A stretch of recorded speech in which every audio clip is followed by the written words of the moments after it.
क्या है रेकी?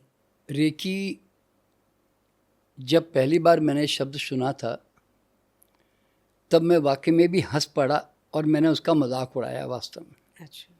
इसका कारण ये था कि मैं बचपन से बहुत ही रैशनलिस्ट और साइंटिफिक मिजाज का व्यक्तित्व रहा और किसी भी अंधविश्वास पाखंड का मैं बहुत बड़ा दुश्मन रहा हमेशा से।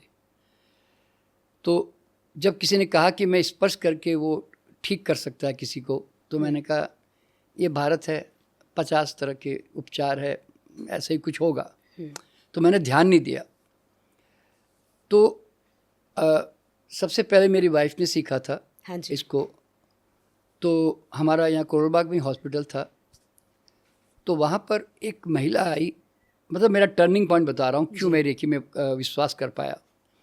उसको एक इतना बड़ा फोड़ा था और मतलब सूजन ज़्यादा थी, इतनी बड़ी, लेकिन फोड़ा तो इतना छोटा था और काफ़ी दर्द था उसको।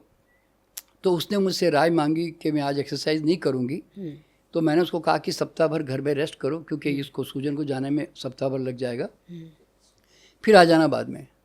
थोड़ा खान पान वगैरह बता दिया और थोड़ा ट्रीटमेंट बता दिया। हाँ जी। लेकिन डॉक्टर सविता ने कहा कि नहीं रुको, मैं ज़रा हीलिंग करती हूँ उसकी। मैंने कहा चलो ट्राई करो भाई, कोई बात नहीं। 15 मिनट उन्होंने उपचार दिया, एनर्जी दी, और उसी समय उनकी जो लाल सूजन थी काफ़ी, वो घटकर बिल्कुल छोटी हो गई। दर्द 100% चला गया और उस महिला ने एरोबिक एक्सरसाइज होती थी हमारे यहाँ पे, वो एक्सरसाइज करके गई 1 घंटा।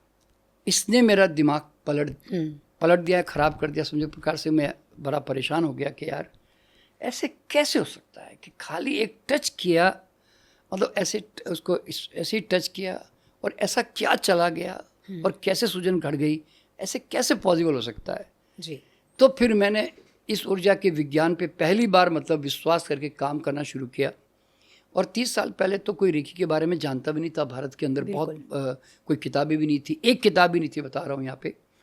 तो खैर मैंने इस विज्ञान की गहराई में जब गया तो पहली बार मुझे पता चला कि क्योंकि मैं सूक्ष्म ऊर्जा के क्षेत्र में आ गया, यूँ समझ एक प्रकार से, तो पहली बार मुझे पता चला कि जो भी संसार में व्यक्ति पैदा हुआ है उसके अंदर सिर्फ रेकी ही नहीं बल्कि 50 तरह की साइकिक एबिलिटीज़ है, यानी कि परामानसिक क्षमताएं हैं उसके अंदर। ऐसी अद्भुत अद्भुत क्षमताएं हैं कि अगर वो व्यक्ति जान लें तो वो जीवन में कभी भी असहायपन महसूस नहीं करेगा, किसी के पीछे नहीं भागेगा, भगवान से कभी नहीं मांगेगा, किसी बाबाओं के पीछे, ज्योतिष के पीछे, तांत्रिक के पीछे भागेगा ही नहीं। क्यों? जब उसको पता चल जाता है कि मेरे पास सारे टूल्स हैं, मैं क्रिएटर हूँ, मैं कुछ भी क्रिएट कर सकता हूँ, मैं कुछ भी सॉल्व कर सकता हूँ, मैं हीलिंग भी कर सकता हूँ जी। जब इतनी बड़ी ताकत किसी आदमी को पता चल जाए तो वो क्यों किसी के पीछे भागेगा। तो रेकी के गहराई में जाते पता चला कि ये विद्या हमारे भारतीय वेदों से निकल के आई है। जी। तो मैं इसका एक आपको लिंक भी भेज दूंगा कि हमारे ऋग्वेद में इसके मंत्र है कि अयम में हस्तजो भेषजयम, यानी कि हे मानव, तेरे हाथ मैंने औषधि युक्त बनाए हैं, तू अपने इन स्पर्श के द्वारा तू लोगों को रोग मुक्त कर। यानी कि इतना क्लियरली लिखा हुआ है। तो इस तरह के कई मंत्र है थोड़े से, और अथर्ववेद में भी है। तो शुरुआत में मैं ऐसा विश्वास करता था कि रेकी कोई जापान से आई है। अच्छा। ऐसा मैं सोचता था, लेकिन जब मैं इसकी गहराई में गया तो पता चला नहीं, ये भारतीय स्पर्श चिकित्सा के नाम से हमारे शास्त्रों में रही है।